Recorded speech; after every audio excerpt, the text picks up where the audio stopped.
Hi, my name's Costas. Hi, I'm Chris. Welcome to this week's episode of the weekly magazine.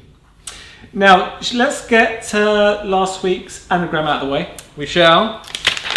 It was a continue poem. And the answer was, Once upon a time. There was a little boy called Chris and boy called Costas who used to be... No, okay?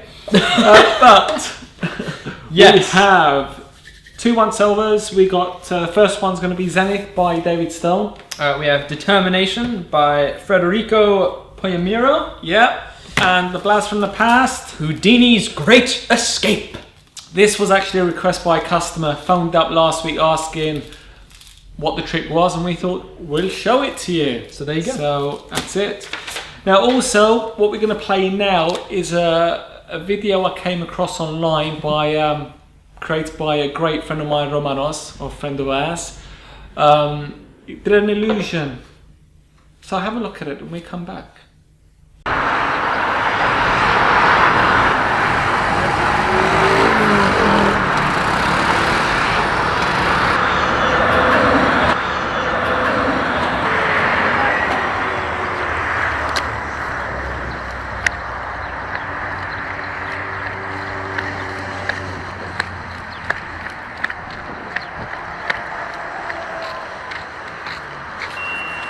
Hi guys, this is Romanos. Okay, that of course was just an illusion. If you want to experience real magic, just visit Greece. We thought that would be interesting to show you. Great illusion, great message. We've also got the winners for the anagram.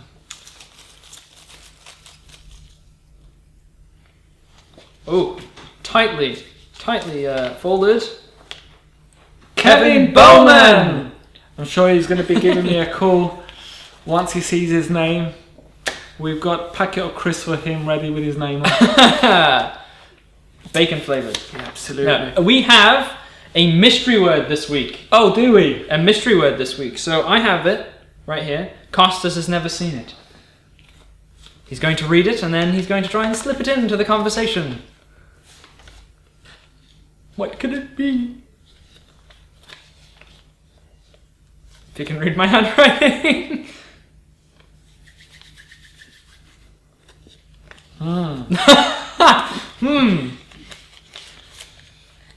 Uh-oh. We shall see. We shall see. We will see. Right, let's get on with this week's show.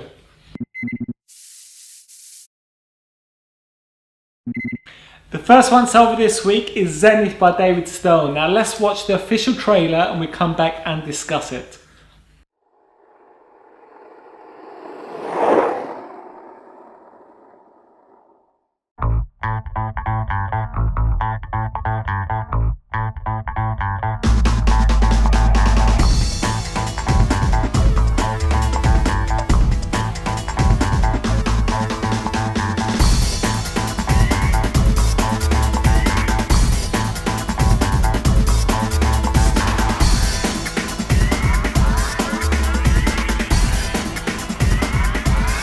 Everybody got it? Yes! It's shuffle. Could you give me any number between 1 and 10? Any number?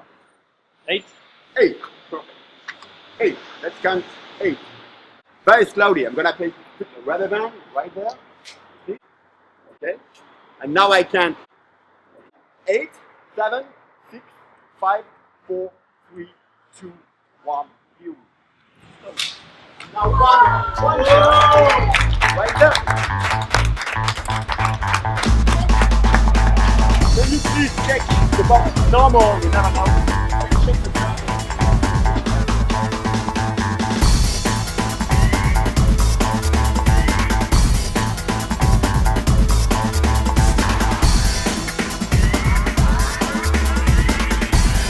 Imaginez qu'on lance, c'est qu'une seule carte.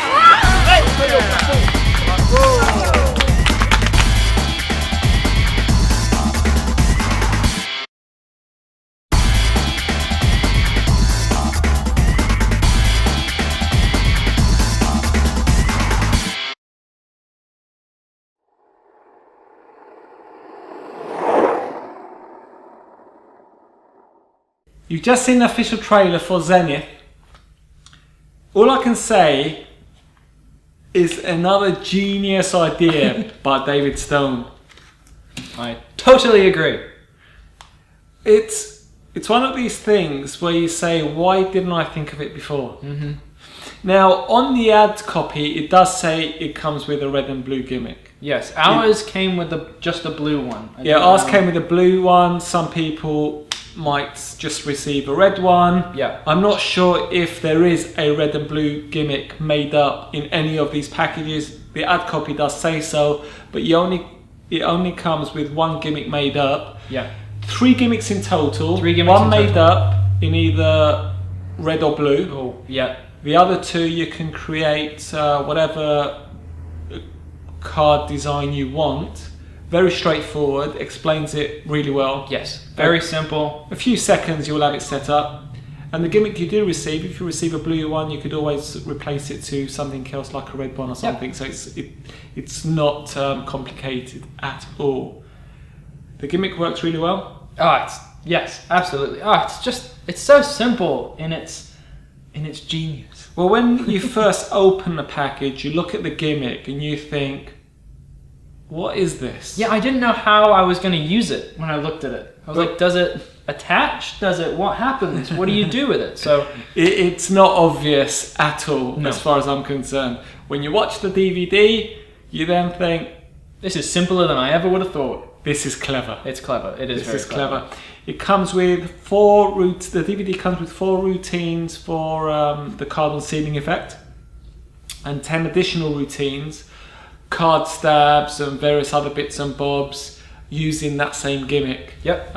In a very interesting way. Clever. Gimmick is really well made. If you like the card on sealing and you like the idea of using the box rather than just having the cards loose, you can't go wrong with Zenith. Absolutely not. This is great. There's nothing I can say that is negative or I'm not sure about. It's a great idea. And it works. That's the other thing. I haven't come across where I haven't been able to do some of the moves with it. It's very straightforward, and I can't see that it would break at any point. It's very self-contained, and I would say works. Well, they do say, I've read quite a bit of information regarding Zenith when it first came out. Some people were saying, yes, it will last a long time, thousands of uses or whatever. Mm-hmm. And it's so true. The gimmick, it cannot really break. No. It's got a lot of wear and tear. Eventually it will. The more you use it, eventually it will. But you get 3 gimmicks and that's going to last you a long, long time. Yes. You're not going to have to buy a gimmick for quite a while to replace these, because you get 3. And I don't know, last week I raved about Prism. This week, Zenith is a very clever idea. Definitely. If you haven't done a card on sealing effect and would like to learn, then Zenith is a great product to have. You'll learn a card on sealing, and you'll also learn a card on sealing that is It's versatile. It's very versatile. Yes. One disclaimer. Ooh. If you haven't done a card on sealing before, be careful where you do it. Yes. Don't go to a venue where you're performing and... That is a good point. Always, especially with venues, ask first. Ask first. The last thing you want to do is perform card on sealing and get paid for the gig, and then you get a bill which is like 20 times the amount you got paid for the gig because you're having sealing repairs. But it's fun, it's great. Oh, it's absolutely great. We'll be doing it here. Probably will, actually. For the rest of the day, having fun, seeing how high we can throw it. And that's Zenith by David Stone. Fantastic product.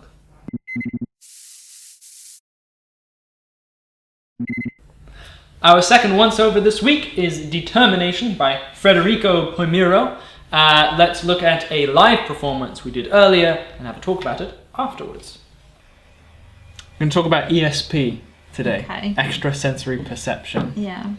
In fact, we're going to talk about a prediction that I've made, but we will come back to, because we want you to make a free choice. You don't want to have the fact that I've made a prediction influence anything that you've done. So we have a few cards in here. We have the ESP normal symbols, 5 random symbols, but very clearly different, but simple. We have use this as a little marker. So this is totally up to you.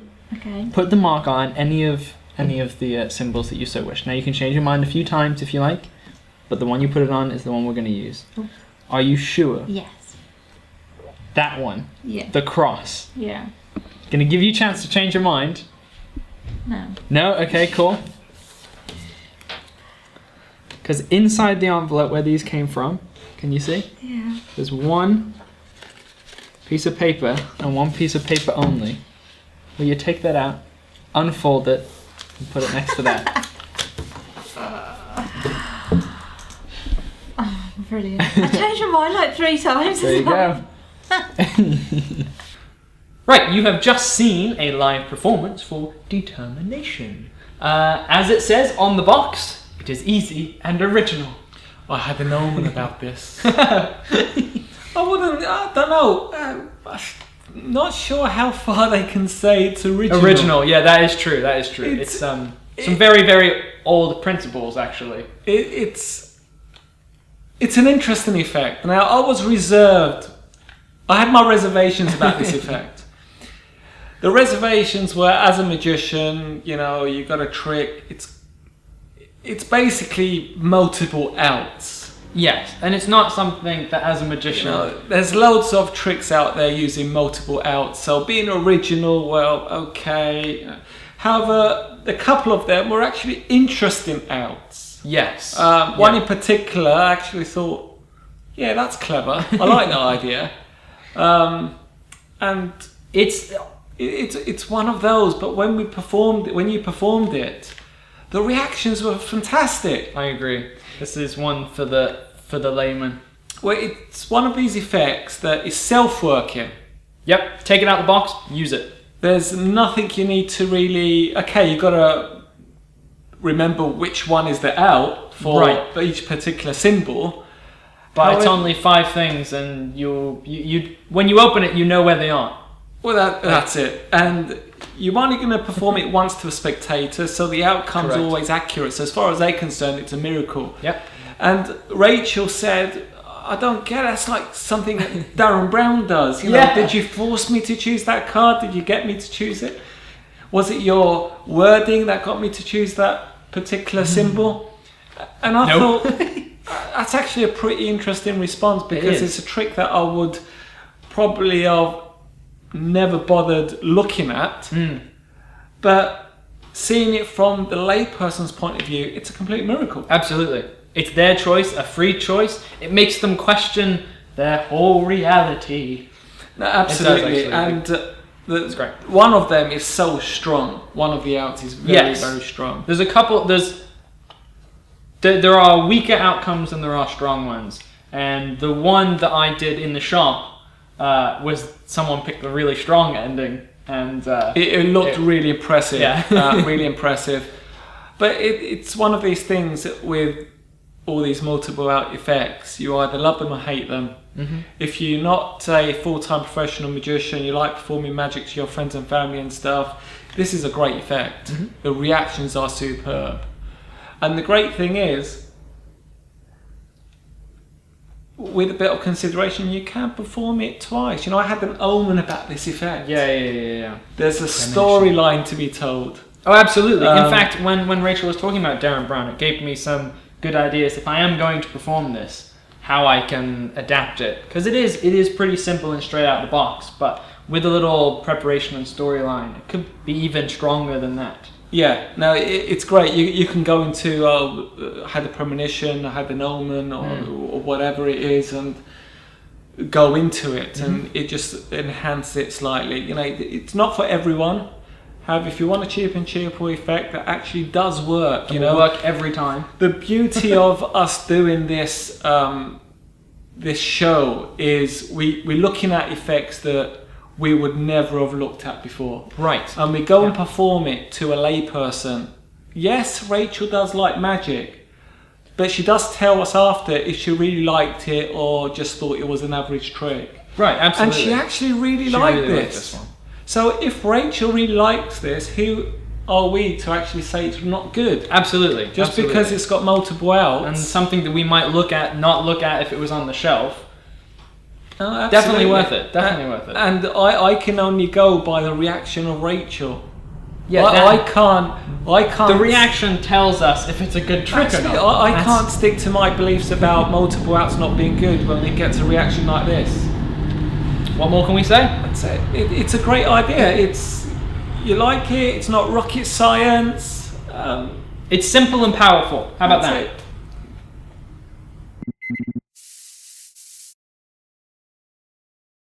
Last week we posted the question and answer for this week, and it was regarding wedding photographers. You know, you had a gig and a photographer takes some pictures at the wedding and then contacts you after and tries to sell you the pictures. We were asking what people's thoughts were, trying to get behind this photographer at a wedding taking pictures and trying to sell them to you kind of scenario. Yeah. And it was actually very interesting seeing all these answers. I went through a lot. We had a lot of answers. We had one place 36 answers, another 16. We weren't going to answer all of them. I chose bits of each answer as well because some of them were really lengthy. We're going to read them all to you, and then you'll get an idea of what the scenario is regarding photographers, wedding photographers, and all that kind of stuff. There's information here that I didn't know and has made me rethink my response to this particular question. Interesting. Some of the responses are eye-opening and make you think, you know, what the answer is really. So Chris, you can start. Let's start with Stephen Blair. He says, if you think it's a really good photo and thinks it shows your product, then paying is fine as long as the photographer says you can use it in any marketing material online and offline and can get a copy without the photographer's logo watermarked on it. Of course, where possible, credit the photographer. So when sharing photos on Facebook, say a lovely photo of me taken at a wedding on Friday, captured by the amazing ABC photos or whatever. Now the next one, I accidentally didn't copy the person's response, so thank you very much, you know who you are. It says, to answer Costas' question, unless you made prior arrangement at the event, the photographer is well within her rights to sell a specific use to you after the event and at any price. Always speak to the photographer at the event prior to any shots being taken. What is legally right may not be what's in the best interest of future relationships. Interesting. Sacrifices. Mark Waddington gives the in-depth good responses regarding what this is all about. He says, I have never paid for photos from a photographer. However, I do a lot of weddings and I've made friends with lots of the busier togs in the area, a conscious decision, so I usually get sent photos over to use as required. If you don't know the photographer, but know they have a good shot you want, I think you should be prepared to pay for it. The photographer owns the copyright to the image. There are no grey areas on that. You being in the photograph is merely incidental, so I wouldn't even bother trying to use that to your advantage. We'll elaborate on this on some other questions as well, and then we give us a synopsis because it's really actually interesting. Alan James Taylor, agree with all the above. My wife is a photographer and we would normally give the magician photographs free of charge. However, that's down to the fact that we know most of them. Would I expect another photographer to give photos free of charge? Probably not. A lot depends on what the couple have paid for. Some pay for a set amount of edited photos, some pay for every single photo taken on the day, and some pay for the very basics and then give the photographer the right to sell all photos to the guests, etc. There is a lot of hours of unseen editing that goes on in the background, so the photographer needs to get his money back, especially if the couple have only paid for a select number of photos. If the photographer asks you to stay back for 30 minutes to perform some magic, you will probably say no. However, this is probably the time they have spent editing the photos that they want to sell you. The more of the story is get them to book my wife and you will get the photos free. Cool. Mark Waddington, this must be an addition to the previous. He says, I think the photographer would most likely laugh at you if you said... Oh, that's responding to something else that I cut out. Oh, okay. Kevin J says... Where are we? You have to remember that it's not just the magician who wants pictures from them. So does the cake maker, the bridal dress shop, the cars, the DJ, the venue dresser, the ring maker, the venue, everyone. There is only so far that the promise of networking goes when a dozen people expect the photographer's work for free. I never thought of that before, because usually you assume that it's only the magician that asks for pictures. Right, so if everyone's asking pictures, then of course the photographer might say, actually, no. Absolutely, yeah. Interesting.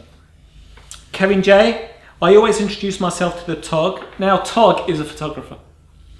And say if you get any nice reaction shots, can I purchase them from you? Most of the time they say no problem, and then email some without charge, which I then credit them with. Fair enough. Andrew Green says, I agree, I always offer to pay and then usually send for them free, but if not, then definitely pay for the photo, as it will be worth far more to you in the long run. Gordon Drayson, you should make sure that if you are being sent photos by email, you know what he or she is allowing you to do with those photos. You really don't want a copyright issue after printing 10,000 business cards, for example. Wayne Moore says, generally, if you make the effort, are polite and just nice, you shouldn't have an issue. I have never been asked to pay for photos, but I've had several photographers send them free of charge. Smile. There is no right answer, I guess. They are their photos and they do not have to give them for free. Mark Waterton again responds with, the photographer owns... Now, after... It's like an ongoing debate. There's a couple of people that then contacted photographers to get their opinion on this question. Oh, interesting. Which was quite interesting. So this is one of them, Mark Waterton. The photographer owns copyright and gives a license to the client to print and display the images. If a supplier wants them to use on their website, Facebook, then that would be commercial usage, which is not covered by the B&G's license. Magician would have to negotiate usage fee with a photographer. In practice, many of us will give suppliers watermark versions for their website or Facebook. So basically, what it's saying is that even though you get a picture from the photographer, it doesn't give you the right to actually use it. And even if the person that's hired the photographer has paid for all the images of the event, and let's say the bride gives you a copy of the photograph with you in, it still doesn't give you the right to actually use it. Put it on your business cards. Because the photographer has still got the copyright, so you have to make sure that what right you have to what you have the right to do with that photograph. The photographer can say do whatever you want with it, or you can say actually you can only use it to have on your website. It's also interesting to talk about Facebook as well, because Facebook have their own policies about posting photos, and if you post a photo to Facebook, there was a policy, I don't know if it's changed, that then it is owned by Facebook. So that's got to be some weird grey areas as well. Alex D. Fisher says, well, I stand corrected. I honestly thought it wasn't the case, but a photographer I work with a lot has just sent me this copyright. The copyright always remains with the photographer. It is in his right to sell them to the magician. Usually I would send a few for free as a goodwill gesture, but no obligation to do so. We would expect the magician to respect our business and be willing to pay for professional photos. Ian McCarthy, the photographer owns the rights to the photos almost always, unless there is a specific agreement in place transferring the intellectual property rights, and while there can be, it will be exceptionally unlikely to find an agreement like this at a wedding photographs contract, because I'm presuming them selling the intellectual property to the bride and groom will cost much more money than just taking the pictures and handing them whatever. So it never happens. Ian McCarthy says, think of it this way. Photographer was contracted to produce a certain amount of photos for the wedding. They have licensed those to the bride and groom for various wedding-related purposes, posting on social media, probably watermarked, printing for display around the house, etc. While producing those, they managed to take some particularly good photos of you. They are asking you if you want to buy the rights to those photos for marketing purposes, which even if the bride sent you a copy, you would not have the right to do so anyway. Magicians and other entertainment tend to be hired by the hour. Their time is the product. We want you to entertain us, and exclusively us, for the next 2 hours. Photographers are producing an actual physical thing, or digital, but you know what I mean, as the product. We want 200 photos of our wedding. And Daniel, so photographer has been hired for the purpose of the bride and groom to immortalize their day. Whilst you are part of the day, you are paid for your presence. Any deal between you and the photographer is between you and the separate from the fees either of you have charged. Now, this is interesting. So what I get out of this, now the photographer owns the copyright to the pictures he takes. Right. If you get hold of one of those photographs for whatever means you manage, either for bride and groom or whoever, still doesn't give you the right to actually use them because you are in it. You need the permission from the person that's taken the photograph. Yeah. So I guess when someone, I suppose the argument now, well, the photographer tried to charge me with a picture that he took at the wedding, right? Then I guess he's now got. Well, it now makes sense of why he wants to charge you. Yeah, yeah. Because you're not going to use it just to put on your website. You're actually going to try and use it to promote yourself. Yes. So why should he your not benefit from it? Absolutely. You know, why should you get something for free? And you are right. You know, sometimes I never thought about photographers. They've got a lot of work to do after they've taken the pictures, and the bride and groom get a certain amount. So why should he give them more for free? For free. I see what you mean. Yeah. So it's a very interesting. We had quite a lot of interesting responses. We gave you the responses that sort of summarise the whole gist of wedding photography and magicians and all that kind of stuff. We help you understand what this is all about. Yeah. And you understand the arguments of why you will be charged for a photograph, how you can use it, what you can do with it. Yeah. If not, why not? And if you can, what the restrictions are. So the photographer owns the rights, just cover the basics, and also, a good point, credit where credit is due. No, absolutely. If you're going to use it, watermarks or whatever, or the photographer might say, don't worry about a watermark, you know, use it, here you go. Right. And it comes down to the great old saying, if you're nice to people, people be nice back to you. Yeah. You know, what be nice to the photographer, speak to him as though he's a human being, don't expect something for nothing. And most of the time, you probably will get something for nothing. Yes. And that's interesting. It for this week's question. We have one for next week. Hey, what is it? The question for next week is... Yes, now I remember. It was suggested by Paul Hancock, who came in here earlier. Oh, yes. If you're at a gig and someone asks you to show them a trick, or explain a trick, shall I say, you know, you perform magic, they say, can you show me a trick? Can you teach me a trick? Something simple I can show to my nephew or whatever. Do you teach them a trick? And if you do, what kind of trick, what trick do you teach them? Yes. Magician's code. So let's discuss that, and we'll talk about it on next week's show.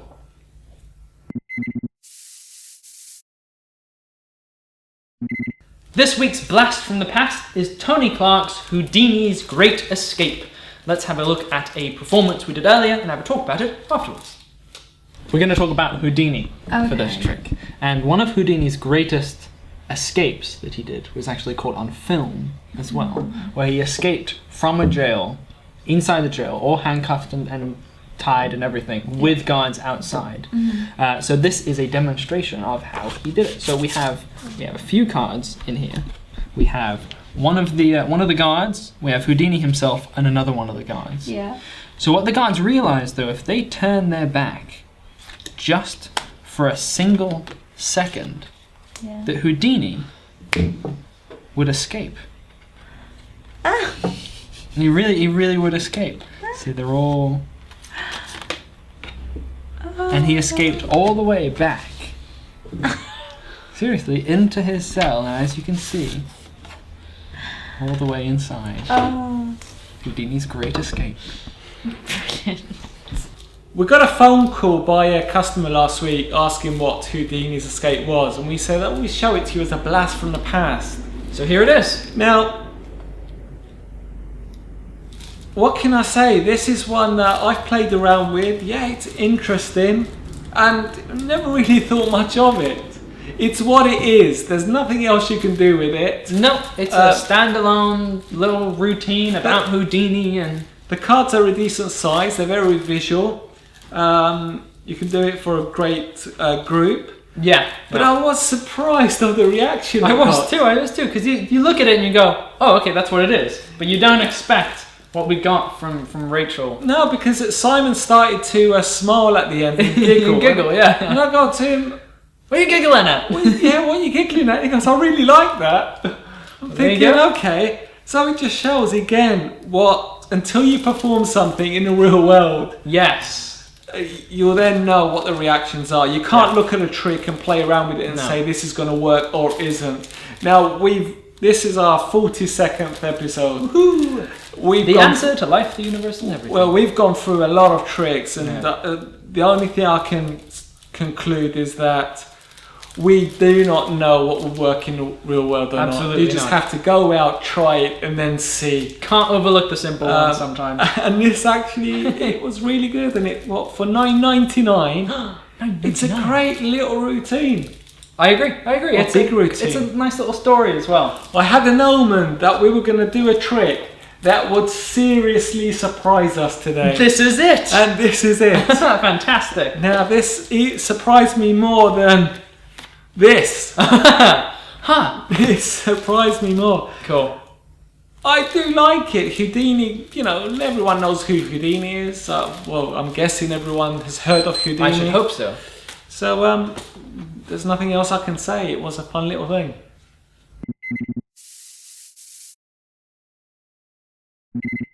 Two surprises today, Yes, we've had two surprises. which was Determination and Houdini's Escape. Really surprised me what reactions they actually got. If you like them, you will have fun performing them. The reactions are just great. But And we had the fabulous Zenith by David Stone. I can't recommend this highly enough. This is great. We don't pick one of the three items we do on every show and say this is fantastic. It just happened that last week we had Prism. Yeah, This this week week. we had Zenith, and it is truly a really good, clever Yeah. idea. If you like card on ceiling, I've never done a card on ceiling. In fact, it was Gary Jones that taught me how to do a card on ceiling, and I realised how simple it was. And if you haven't done a card on ceiling or would like to learn one, This is a great one. A great one to do. And even if you do a card on ceiling and you want to try something different, you are really going to like this. Yeah, Especially the additional 10 routines on there. absolutely. Now, Fabulous. Switch Up is released on Monday. Well, hey. After this show is aired. So you've only got a couple more days in order to purchase it with free worldwide delivery. And we've got a trailer of Switch Up at the end of this as well. We hope you enjoyed this week's show. Please send us your responses to the question and answer and also the secret word. Until next week. Bye.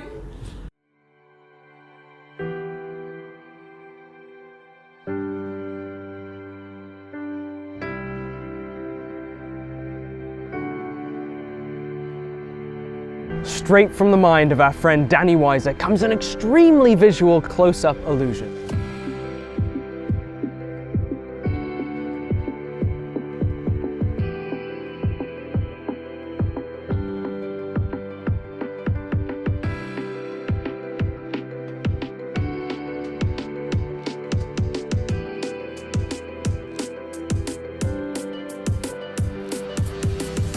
Customize your gimmick to whatever you want. From predictions to card changes. Card to card, make a card appear. Change some words.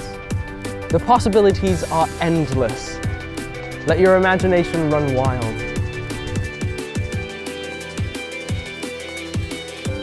Was it by any chance a black card? Was it the King of Spades?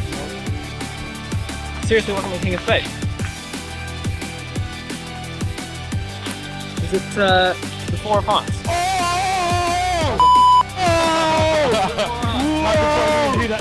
I know it. He just flipped your pupil. Oh my god! Wow! No, actually no, it's actually yeah. That's mad. It's so cool. Thank you. That's really cool. Like, oh my god. Ow! I don't get it. I do not get it. It's really freaky.